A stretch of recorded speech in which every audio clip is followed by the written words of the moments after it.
Sa baba naman. Designated person. Designated person.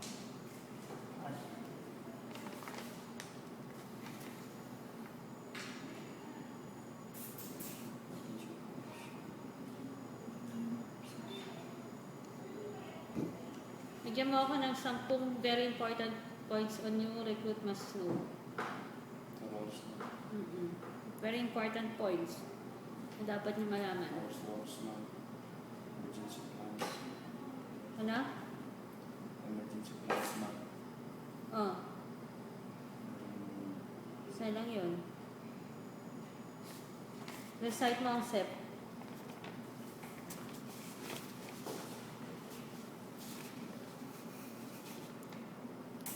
Ano sinulat mo dito sa SEP?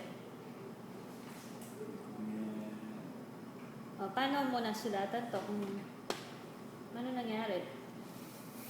Amin ka hindi. Ano nangyari? Ano? Amin hindi. Minimo na.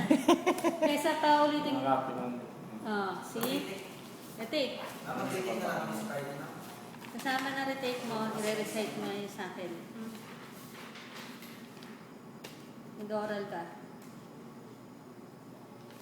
Natago ko yung paper mo.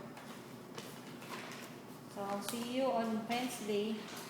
Sabi sabihin maigi kung ano isusulat mo, i-recite mo sa akin yun. Lahat na. Oo. Pasok ka naman. Wala ka naman naisulat eh. Yeah. Sa Friday, ma'am. Pwede.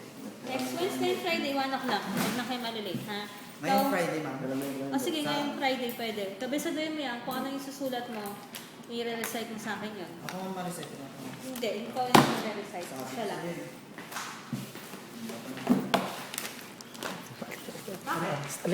Mare. Sige na ba kayo? Sir? Sige. Halika, panoorin natin pagka-try mo. Kaya pala may sinulat sa kanina. Meron, ano